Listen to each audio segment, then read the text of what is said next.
ક્રિસ્મવાલા ભાઈ બહેનો આપ સર્વને ફરીથી પ્રેમી સલામ પાઠવું છું.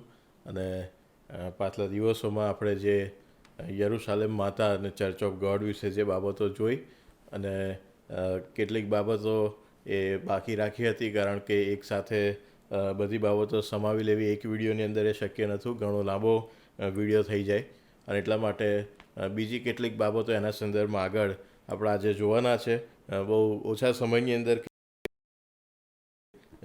યરુશાલેમ માતા અને ચર્ચ ઓફ ગોડના વિશે જોવા માગીએ છીએ કે જેથી આપણે વધારે સારી રીતે એ બાબતોને સમજી શકીએ. મેં જે પાછલા દિવસોમાં જણાવ્યું હતું એ પ્રમાણે અનસાંગ હોંગ કે જેમણે આ ચર્ચ ઓફ ગોડની શરૂઆત કરી, અને એ જે શરૂઆત કરી અને ત્યાર પછી જે પરિસ્થિતિઓ ઊભી થઈને જે રીતે બધી બાબતો બની એ આપણે પાછલા વિડીયોની અંદર જોઈ ગયા. અને એમના જીવનકાળ દરમિયાન તો એ યરુશાલેમ માતાની કોઈ વાત હતી નહીં, એમણે પોતે એવી કોઈ શરૂઆત કરી નહોતી, પણ પાછળથી એ બધી બાબતો એમના મરણ પછી આવી.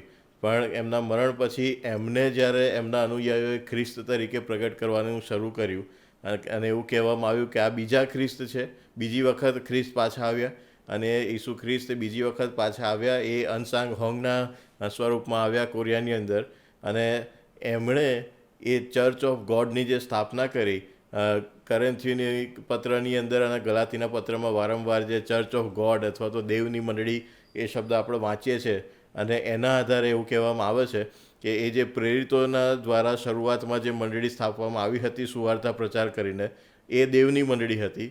અને ત્યાર પછી 1600 વર્ષ સુધી એ અંધકારમય સમય, અંધકારમય યુગ રહ્યો, અને એ અંધકારમય યુગ પછી એ ધર્મ સુધારણાની ચળવળો અને એ ધર્મ સુધારણાની ચળવળો પણ છેવટે અનસાંગ હોંગ દ્વારા આ છેલ્લી ધર્મ સુધારણા કરવામાં આવી કે જે એ બીજા ખ્રિસ્ત હતા. અને એ પ્રમાણે એ અનસાંગ હોંગને ઈસુ ખ્રિસ્ત તરીકે રજૂ કરે છે, અને એ સૌથી મોટો પ્રભુના વચનની વિરુદ્ધની બાબત છે. એ સૌથી મોટું દુર્ભાષણ કહી શકાય, કારણ કે આ જે દુર્મત છે એ સીધું બાઇબલના વચનની વિરુદ્ધનું છે. આપણે બહુ સ્પષ્ટપણે બાઇબલમાં જાણીએ છીએ કે ઈસુ એ 2000 વર્ષ પહેલાં મનુષ્ય સ્વરૂપમાં એક વખત આવ્યા, આપણા પાપોના માટે વધસ્તંભ પર મરણ પામ્યા, અને ત્યાર પછી એ સ્વર્ગમાં ચડી ગયા. અને જ્યારે ફરી આવવાના છે, એ ફરી આવવાના છે એ તો એમના મહિમામાં આવવાના છે, ન્યાયાધીશ તરીકે, રાજા તરીકે આવવાના છે. અને એ બધી બાબતો આપણે વારંવાર પ્રભુના વચનમાં અનેક જગ્યાએ વાંચીએ છીએ. ખાસ કરીને નવા કરારની અંદર સંત પાઉલ એમના પત્રોમાં પણ એ વારંવાર એ બાબતોને સમજાવે છે, કરન્થીની મંડળીને અને થેસલોનિકીની મંડળીને અને વગેરે જગ્યાઓમાં. પ્રકટીકરણનું પુસ્તક પણ એના ઉપર વધારે ભાર મૂકીને બહુ સ્પષ્ટપણે એ બધી બાબતો સમજાવે છે. અને એટલે આપણે જાણીએ છીએ ઈસુ એકવાર દેહમાં આવ્યા અને બીજી વાર આવશે ત્યારે એ એમના મહિમા સહિત રાજા તરીકે, ઈશ્વર તરીકે આવશે, માણસ તરીકે નહીં.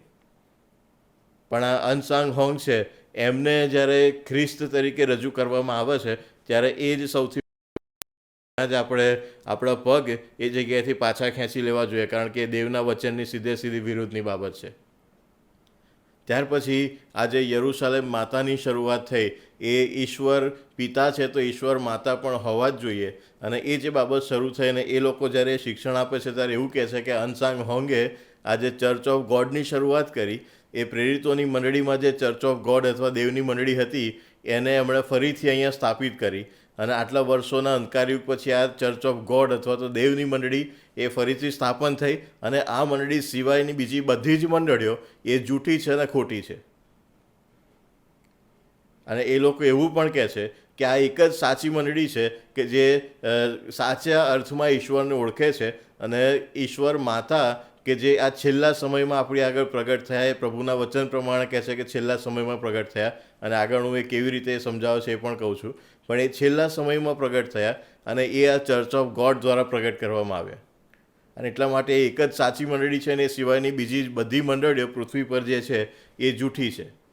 અને આ બધી માહિતી એ હું કોઈ થર્ડ પાર્ટી પાસેથી લઈને નથી જણાવી રહ્યો, પણ ચર્ચ ઓફ ગોડની જે ઓફિશિયલ વેબસાઇટ છે એની ઉપર એમણે આ બધી જ માહિતી, એ લોકો શું માને છે, એમનો ઇતિહાસ શું છે, એમના સિદ્ધાંતો શું છે, એ બધી જ બાબતો એમણે ત્યાં એમની વેબસાઇટ ઉપર લખી છે.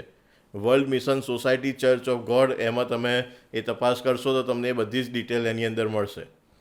અને એ માહિતીના આધારે હું તમને આ બધી બાબતો સમજાવી રહ્યો છું. એ લોકો પોતે જે કહી રહ્યા છે એમના શબ્દો એ હું તમને કહી રહ્યો છું. હવે એ લોકો જ્યારે આપણે ત્રિએક ઈશ્વરની વાત કરીએ છીએ, ઈશ્વર પિતા, ઈશ્વર પુત્ર અને ઈશ્વર પવિત્ર આત્મા, એ ત્રિએક ઈશ્વરને એ લોકો કેવી રીતે સમજાવે છે એ બહુ અગત્યની બાબત છે, કે જેથી આપણે સમજી શકીએ કે કેવું જૂઠાણું છે. એ લોકો ત્રિએક ઈશ્વર નથી કહેતા, પણ 3 યુગ એ રીતે એ કહે છે. ઈશ્વર પિતા એટલે કે યહોવા દેવ, એવું એ લોકો કહે છે. એ યહોવા દેવ એ જૂનો કરારનો જે સમય હતો એ યહોવા દેવનો યુગ હતો, યશ્વર પિતાનો યુગ હતો. અને ત્યાર પછી ઈશ્વર પુત્રનો યુગ એ ઈસુ ખ્રિસ્ત આવ્યા, જે પહેલી વખત યરૂશાલેમમાં અને બેથલેહેમની અંદર એમનો જન્મ થયો ને એ બધી બાબતો, એ ઈસુ ખ્રિસ્તનો અથવા ઈશ્વર પુત્રનો યુગ હતો. અને ત્યાર પછી 50મા દિવસથી જ્યારે પવિત્ર આત્માનું આગમન થયું, ત્યારથી ઈશ્વર પવિત્ર આત્માના યુગની શરૂઆત થઈ. એ ત્રીજો યુગ, એ છેલ્લો યુગ. અને એ રીતે એ ત્રિએક ઈશ્વર નહીં, પણ 3 અલગ અલગ યુગ છે એવી રીતે એ સમજાવે છે. અને એ છેલ્લા યુગની અંદર ઈશ્વર માતા એ પ્રગટ થાય છે, એ આ ચર્ચ ઓફ ગોડ દ્વારા અંત સમયની અંદર, એવું એ લોકો સમજાવે છે. અને એ જે બાબતો સમજાવે છે, પ્રકટીકરણનો પુસ્તક એના 21મા અધ્યાયની અંદર યોહાનને જે દર્શનની અંદર બતાવવામાં આવે છે, એનો એ લોકો ઉપયોગ કરે છે. કેવી રીતે ઈશ્વર માતા એ છેલ્લા યુગમાં પ્રગટ થયા અને કેવી રીતે એ વચન પ્રમાણે પૂરું થાય છે. પ્રકટીકરણનું પુસ્તક એનો 21મો અધ્યાય અને 10મી કલમથી આગળ, એમ કહીને તે મને આત્મામાં એક મોટા ઊંચા પહાડ પર લઈ ગયો અને મને દેવની પાસેથી, આકાશમાંથી દેવના મહિમા સહિત ઉતરતું પવિત્ર નગર યરૂશાલેમ દેખાડ્યું. આકાશમાંથી દેવના મહિમા સહિત ઉતરતું પવિત્ર નગર યરૂશાલેમ. અને એ એવું કહે છે કે આ ઈશ્વર માતાની વાત છે, યરૂશાલેમ માતા, કે જે દેવના મહિમા સહિત આકાશમાંથી ઉતરે છે. અને ઈશ્વર માતા પર વિશ્વાસ કરો છો તો તમને તારણનો આશીર્વાદ છે. કારણ કે જીવનનું સર્જન એ પૃથ્વી ઉપર માતાના ગર્ભની અંદર થાય છે. એ માતા દ્વારા બાળક જન્મે છે. અને એટલા માટે મેં જે પાછલા વિડીયોમાં પણ કહ્યું હતું કે એ લોકો જે માને છે કે જે બાબતો પૃથ્વી ઉપર દ્રશ્ય બાબતો છે એ બધી બાબતો તો આત્મિક, આકાશમાંની આત્મિક બાબતોનો પડછાયો છે.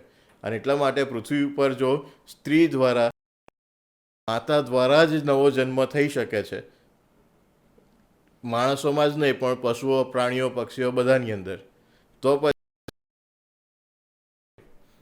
ઈશ્વર માતા અથવા યરૂશાલેમ જન્મ એ જ તારણનો અથવા તો અનંતકાળના જીવનનો આશીર્વાદ આપી શકે. એ આપણા આત્મિક માતાને, એમના દ્વારા આપણા આત્માને અનંતકાળનું જીવન મળે. અને એ આત્મિક માતા અથવા તો ઈશ્વર માતા કે યરૂશાલેમ માતા, એમને આકાશમાંથી ઉતરતા જોવામાં આવે છે છેલ્લા સમયની અંદર. એ બાબત એ કહે છે. પણ જો તમે એના પછીની જ કલમો વાંચો તો ત્યાં તમે જે વર્ણન જોશો, આ યરૂશાલેમ જે પવિત્ર નગર આકાશમાંથી દેવના મહિમા સહિત ઉતર્યું, 10મી કલમની અંદર આપણે વાંચ્યું એ પ્રમાણે. પછી 11મી કલમથી આગળ એ પ્રમાણે કહે છે, તેનું તેજ યાસ્પીસ જેવા અતિ મૂલ્યવાન રત્ન જેવું, એટલે સ્ફટિકના જેવું નિર્મળ હતું.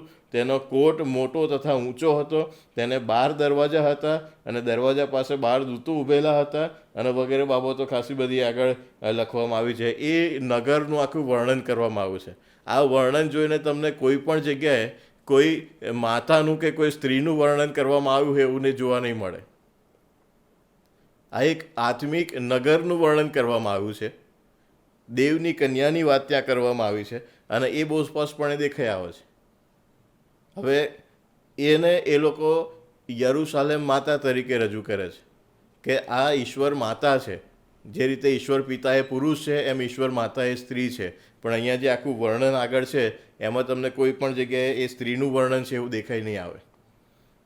અને એટલે એ પણ બહુ મહત્ત્વની બાબત છે. આગળની કલમો વાંચીએ છીએ ત્યારે આપણને ખબર પડે છે કે કેવું જૂઠાણું છે અને કેવી રીતે એ જૂઠાણું ફેલાવવામાં આવે છે. બીજી જે મહત્ત્વની બાબત પ્રભુના વચનમાંથી એના સંદર્ભમાં જોવા મળે છે, કોરિન્થીયોનો બીજો પત્ર એનો 11મો અધ્યાય અને એની બીજી કલમ હું વાંચું છું. બીજો કોરિન્થી 11મો અધ્યાય અને બીજી કલમમાં સંત પાઉલ એ કોરિન્થની મંડળીને આ પ્રમાણે લખે છે, કેમ કે જાણે ઐશ્વરી ચિંતાથી હું તમારા વિશે ચિંતાતુર છું, કેમ કે એક પતિની સાથે મેં તમારો વિવાહ કર્યો છે, જેથી એક પવિત્ર કુમારિકા જેવા હું તમને ખ્રિસ્તને સોંપું.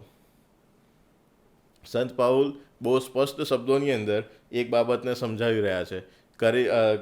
કરિન્થની મંડળીને જ્યારે આ પત્ર લખે છે ત્યારે કહે છે કે હું તમારા માટે ચિંતાતુર છું. શા માટે? કેમ કે મેં એક પતિની સાથે તમારો, કોનો? કરિન્થની મંડળીનો અથવા તો મંડળીના વિશ્વાસી ભાઈ બહેનોનો વિવાહ કર્યો છે. એ મંડળીનો એ કહે છે કે વિવાહ કર્યો છે એક પતિની સાથે. ને પતિ કોણ છે? અહીંયા પાછળ કહે છે, જેથી એક પવિત્ર કુમારિકા જેવા તમને હું ખ્રિસ્તને સોંપું. તમને પવિત્ર કુમારિકા જેવા, મંડળીને પવિત્ર કુમારિકાની જેવી હું ખ્રિસ્તને સોંપું. કેમ? કારણ કે ખ્રિસ્ત એ પતિ છે અને એમની સાથે મંડળીનો કહે છે કે મેં વિવાહ કર્યો છે. અને એ બહુ મહત્વની બાબત છે. બાઇબલ, પ્રભુનું વચન બહુ સ્પષ્ટપણે જણાવે છે કે કન્યા, પત્ની એ હંમેશા મંડળીને એ ઉપમા આપવામાં આવી છે. ત્યાં કોઈ માતાની વાત થતી નથી. ઈશ્વરના પત્ની છે એ જે ઈશ્વર માતા છે એવી વાત બાઇબલ કોઈ જગ્યાએ શીખવતું નથી. અને જ્યારે એ લોકો તમારા ઘરે આવે ત્યારે આ બાબત બહુ સ્પષ્ટપણે એમને જણાવી દેવી કે તમે બાઇબલના વિરુદ્ધ સીધું દુર્ભાષણ કરો છો, બહુ જ ખોટી રીતે બાઇબલને રજૂ કરો છો. કેમ? કારણ કે જ્યારે ત્રિએક ઈશ્વરની વાત આવે છે, ઈશ્વર પિતા, ઈશ્વર પુત્ર અને ઈશ્વર પવિત્ર આત્મા, ત્યારે હંમેશા મંડળીને ખ્રિસ્તની કન્યા તરીકે દર્શાવવામાં આવી છે. ઈશ્વર પિતાની કન્યા તરીકે નહીં, ઈશ્વર પુત્રની કન્યા તરીકે. અને જ્યારે એ કન્યાને તમે ઈશ્વર પિતાની સાથે જોડી દો છો કે જેમ ઈશ્વર પિતા છે એમ ઈશ્વર માતા છે, અને એ આ કન્યા છે જેની વાત બાઇબલ કરી રહ્યું છે, તો એ બહુ મોટું દુર્ભાષણ છે. એ સીધો દુર્મત છે જેને આપણે નકારી કાઢવો જ પડે. કારણ કે અહીંયા જે કન્યાની વાત આપણે જે કલમો પાછલા વિડીયોની અંદર પણ વાંચીને આજે પણ આપણે જોઈએ છે, એ દરેક જગ્યાએ દરેક કલમોની અંદર કન્યા એ ખ્રિસ્તની કન્યા છે, ઈશ્વર પિતાની કન્યા નથી. અને એ સમજવાની બહુ જરૂર છે. એફએસસીના પત્રના 5મા અધ્યાયમાં પણ આપણે વાંચ્યું હતું ને ત્યાં પણ સંત પાઉલ એ જ બાબત કહે છે કે હું ખ્રિસ્ત તથા મંડળી સંબંધી કહું છું, ઈશ્વર પિતા તથા મંડળી સંબંધી નહીં.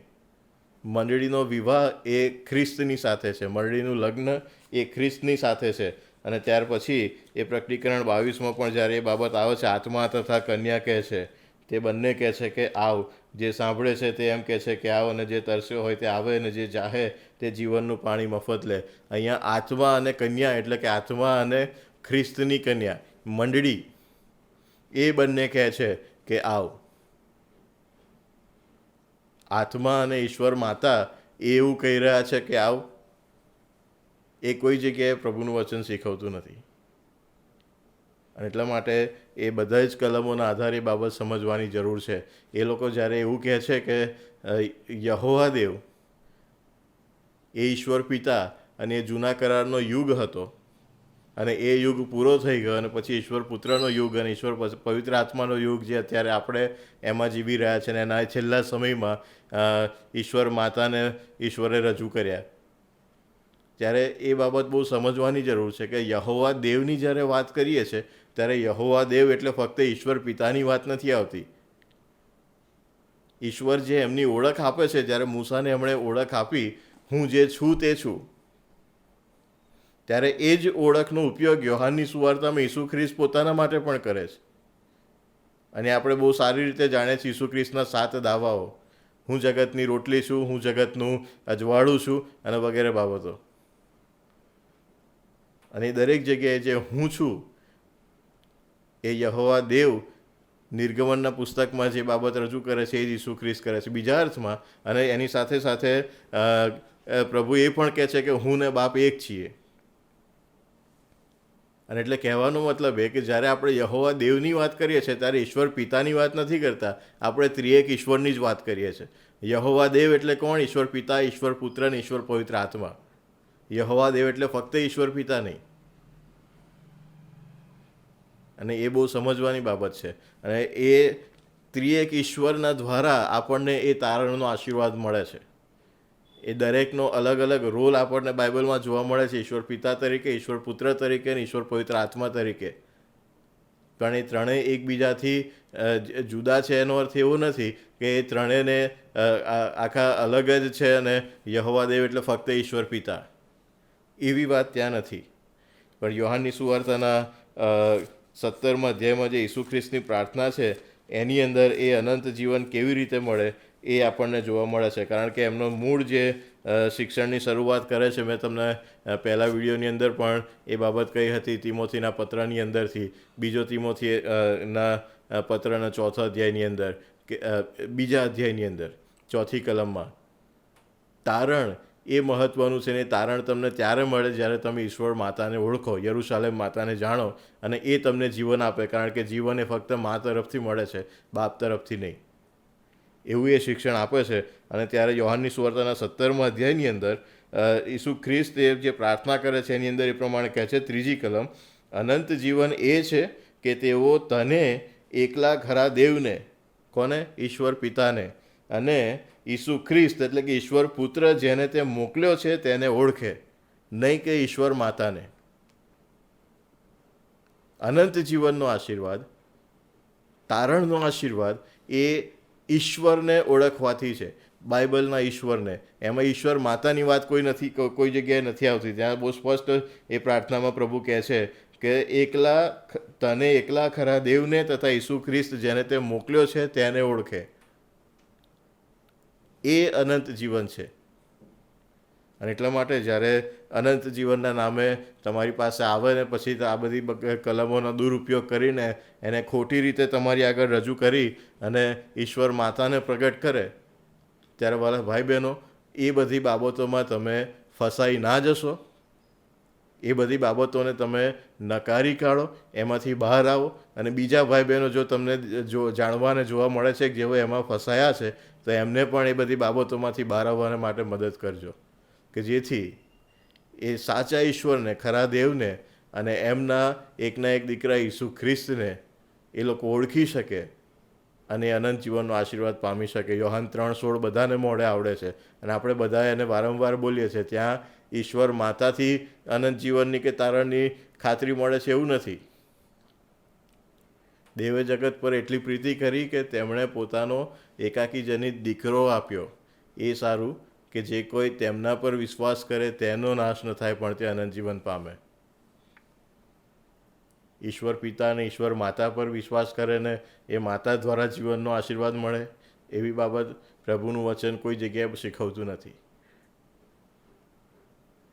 કારણ કે ઈસુ ખ્રિસ્તનો જન્મ એ કુંવારી મરિયમને ઉદરે થયો એ આપણે જાણીએ છીએ. ઈસુ ખ્રિસ્તને ઈશ્વર પુત્ર તરીકે આપણે સંબોધીએ છીએ, એ આખી અલગ વાત છે. પણ ઈસુ ખ્રિસ્ત એ કંઈ ઈશ્વર પિતા અને ઈશ્વર માતાથી આવે એવું નથી. આપણે ઈશ્વર માતાથી જીવન પામીએ છીએ એવું નથી. આપણે ઈસુ ખ્રિસ્ત દ્વારા ઈશ્વર મારફતે એ જીવનનો આશીર્વાદ પામીએ છીએ. ખ્રિસ્ત આપણા મધ્યસ્થ બને છે અને એ બાબત આપણે બહુ સ્પષ્ટ રીતે જાણવાની અને સમજવાની જરૂર છે. પ્રભુ આ બધી બાબતો દ્વારા તમને બધાને બહુ આશીર્વાદ આપે અને આ બધા દુર્મતોની સામે લડવાને માટે અને એમાંથી બહાર આવવાને માટે પ્રભુ આપ સર્વને એમની કૃપા આપો. આમેન. આવો પ્રાર્થના કરીએ. પ્રભુ, તમારો આભાર માનીએ છીએ કારણ કે તમારા વચન દ્વારા તમે અમારી સાથે વાત કરો છો. અને પ્રભુ, જે આ વચન દ્વારા અમે જે બાબતો શીખ્યા છે એમને એવી કૃપા આપો કે અમે અમારા જીવનોમાં ઉતારી શકીએ અને બીજાને પણ શીખવી શકીએ, કે જેથી આવા દુર્મતોની સામે અમે મંડળી તરીકે લડી શકીએ. અને જ્યારે તમારું આવવાનું થાય ત્યારે અમે શુદ્ધ અને પવિત્ર, ડાઘ અને કરચલી વગરના તમારી કન્યા સમાન માલુમ પડીએ. તમારા હાથોમાં સોંપાઈએ છીએ પ્રભુ ઈસુમાં. અમારી પ્રાર્થના સાંભળી તેનો સ્વીકાર કરો. આમેન.